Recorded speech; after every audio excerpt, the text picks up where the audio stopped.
Hello friends, ഇന്നത്തെ നമ്മുടെ recipe എന്ന് പറഞ്ഞാൽ യൂട്യൂബിൽ വൈറലായിക്കൊണ്ടിരിക്കുന്ന ഒരു പൊറാട്ടൻ്റെ റെസിപ്പിയാണ്. 2 മിനിറ്റ് പോലും ആവശ്യമില്ല അത് കുഴച്ചെടുത്ത് റെഡിയാക്കി എടുക്കാൻ വേണ്ടിയിട്ട്. ആകെ 3 ചേരുവ മാത്രമേ നമ്മളിതിൽ യൂസ് ചെയ്യുന്നുള്ളൂ.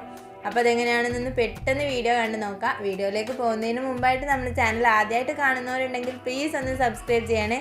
വീഡിയോ ഇഷ്ടമായിട്ടുണ്ടെങ്കിൽ ലൈക്ക് ചെയ്യാനും മറക്കരുത്. അപ്പോൾ നമുക്ക് വീഡിയോയിലേക്ക് പോവാം.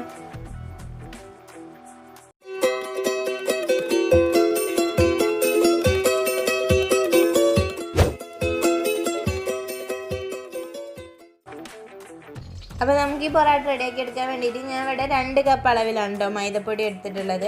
അപ്പോൾ നമ്മളെ പൊറാട്ട എന്നൊക്കെ പറയുമ്പോൾ മൈദ കൊണ്ട് വെച്ച് ചെയ്യുന്നതായിരിക്കുമല്ലോ, അതിൻ്റെ ഒരു ടേസ്റ്റ് ഉണ്ടാവുള്ളൂ. അതുകൊണ്ടാണ് ഞാൻ മൈദ തന്നെ യൂസ് ചെയ്യുന്നത്.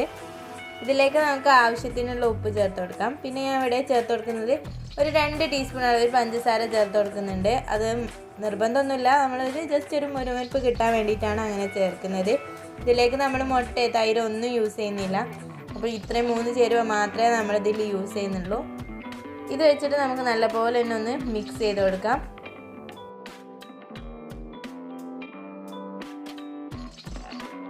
നല്ലപോലെ മിക്സ് ആക്കിയതിന് ശേഷം നമുക്കിതിലേക്ക് വെള്ളം ഒഴിച്ചിട്ടൊന്ന് കുഴച്ചെടുക്കണം. അപ്പം നമ്മൾ 2 കപ്പിന് ഒരു ഏകദേശം 1/2 കപ്പ് മതിയാവും. അപ്പം നിങ്ങൾ കുറച്ച് ചേർത്തിട്ട് മിക്സ് ചെയ്ത് നോക്കുക. വെള്ളം വേണമെങ്കിൽ വീണ്ടും ചേർത്തിട്ട് കുഴച്ചെടുത്താൽ മതി. ഞാൻ ഇവിടെ ഫസ്റ്റ് ജസ്റ്റ് ഒന്ന് സ്പൂൺ വെച്ചിട്ടൊന്ന് മിക്സ് ആക്കിയെന്നുള്ളൂ. കൈ വെച്ചിട്ട് തന്നെ ഒന്ന് നല്ലപോലെ മിക്സ് ആക്കി കൊടുക്കുക. അപ്പോഴുള്ളൂ മൊത്തമായിട്ടൊന്ന് മിക്സ് ആക്കി കിട്ടുള്ളൂ. നമ്മൾ കയ്യിലൊക്കെ നല്ലപോലെ ഒട്ടിപ്പിടിക്കുന്ന ആ ഒരു രൂപത്തിൽ തന്നെ വേണം നമ്മളിത് കുഴച്ചെടുക്കാൻ വേണ്ടിയിട്ട്. ചപ്പാത്തിക്കൊക്കെ ചെയ്യുന്നേക്കാളും നല്ല ലൂസായിട്ടുള്ള ഒരു കൺസിസ്റ്റൻസിയിലാണ് നമ്മളിവിടെ ചെയ്തെടുക്കുന്നത്.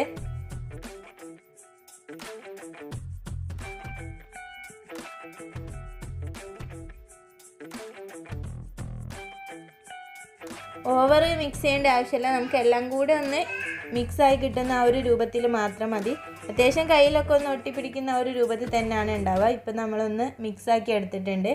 ഇനി നമുക്കിത് നല്ലപോലെ ഒന്ന് ബോൾസ് ആക്കി മാറ്റണം. ചെറിയ ബോൾസ്, അതായത് നമ്മൾ ഏത് വലുപ്പത്തിലാണോ നമ്മൾ ചെയ്തെടുക്കാൻ ഉദ്ദേശിക്കുന്നത് ആ ഒരു രീതിക്കുള്ള ബോൾസ് ആക്കി റെഡിയാക്കി മാറ്റണം.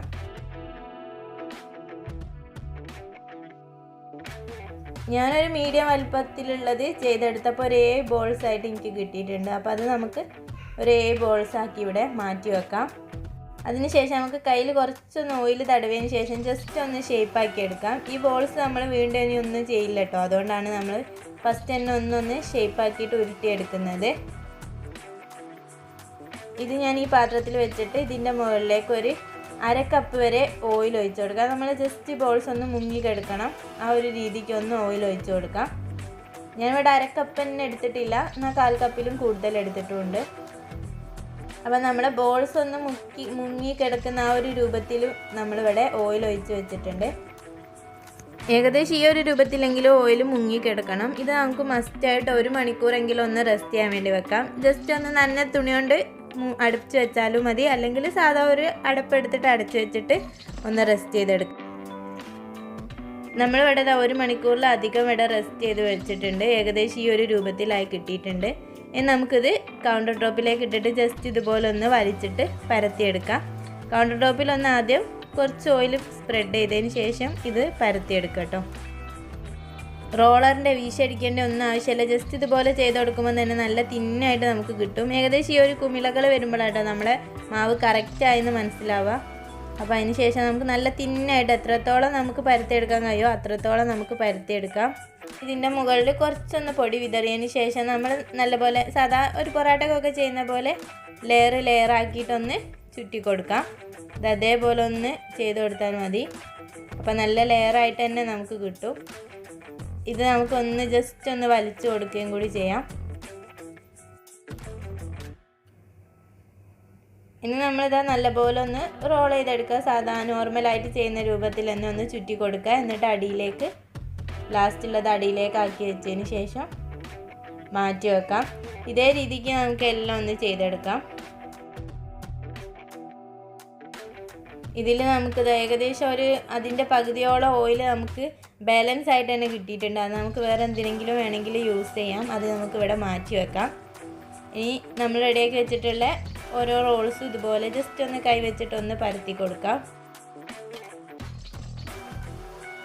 ഇതൊക്കെ നമ്മൾ നോർമൽ പൊറാട്ടേൻ്റെ അതേ സ്റ്റെപ്പ് തന്നെ ചെയ്തെടുത്താൽ മതി. ഇനി നമുക്കിത് നല്ല പാനിലേക്ക് ഇട്ടിട്ടൊന്ന് ചുട്ടെടുക്കണം. ദോശക്കല്ലൊക്കെ ഉണ്ടെങ്കിൽ അതിൽ ചെയ്തെടുക്കുന്നതായിരിക്കും നല്ലത്. ഞാനിവിടെ പാനിൽ തന്നെയാണ് ചെയ്തെടുക്കുന്നത്.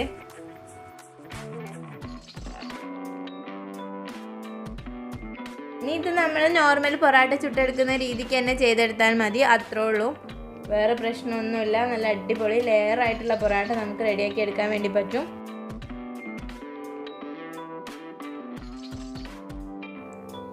നല്ല ക്രിസ്പി ആയിട്ടുള്ളതാണെങ്കിൽ നമ്മൾ ഓവർ ഓയിൽ സ്പ്രെഡ് ചെയ്യാതെ ചുട്ടെടുക്കാം. ഇനി അതല്ലെങ്കിൽ നല്ല ഓയിലി ആയിട്ട് വേണമെങ്കിലും ഒന്ന് ചുട്ടെടുക്കുമ്പോൾ നല്ലപോലെ ഒന്ന് ഓയിൽ സ്പ്രെഡ് ചെയ്ത് കൊടുത്തിട്ട് ചുട്ടെടുക്കുക. എന്നിട്ട് നല്ല രീതിക്ക് തന്നെ ഒന്ന് അടിച്ചെടുക്കുക. എനിക്ക് നല്ലപോലെ ഒന്നും അടിച്ചെടുക്കാനൊന്നും അറിയില്ല. എനിക്കാവുന്ന രീതിക്ക് ഞാനൊന്ന് അടിച്ചെടുത്തിട്ടുണ്ട്. ഇത് കുഴച്ചെടുത്തൊക്കെ ചെയ്യുന്ന ബുദ്ധിമുട്ട് കാരണം നമ്മൾ ആരും പൊറാട്ട വീട്ടിൽ റെഡിയാക്കി എടുക്കാറില്ല. പക്ഷേ ഇതെനിക്ക് നല്ല ഈസി ആയിട്ട് തോന്നി, അതുകൊണ്ടാണ് നിങ്ങളുമായിട്ട് ഷെയർ ചെയ്യാമെന്ന് വിചാരിച്ചത്. നല്ല ഈസി ആയിട്ട് നമുക്ക് ഈ മെത്തേഡിൽ ചെയ്തെടുക്കാം. നല്ല ടേസ്റ്റ് ഉണ്ടായിരുന്നു. അപ്പോൾ എല്ലാവരും വീട്ടിൽ ട്രൈ ചെയ്ത് നോക്കാം. നമുക്ക് വീട്ടിലൊക്കെ പൊറാട്ട ഉണ്ടാക്കി കഴിക്കാൻ കഴിയുമ്പം ഒന്നും കൂടി ഒരു ഇഷ്ടമായിരിക്കുമല്ലോ. അപ്പോൾ എല്ലാവരും വീട്ടിൽ ട്രൈ ചെയ്ത് നോക്കുക. കമൻറ്റ് ബോക്സിൽ റിവ്യൂ അറിയിക്കുക. വീഡിയോ ഇഷ്ടമായിട്ടുണ്ടെങ്കിൽ ലൈക്ക് ചെയ്യാൻ മറക്കരുത്. അതുപോലെ ചാനൽ ആദ്യമായിട്ട് കാണുന്നവരാണെങ്കിൽ പ്ലീസ് ഒന്ന് സബ്സ്ക്രൈബ് ചെയ്യണേ. അപ്പോൾ അടുത്ത നല്ലൊരു വീഡിയോയിൽ കാണുന്നത് വരെ ബൈ. Thank you.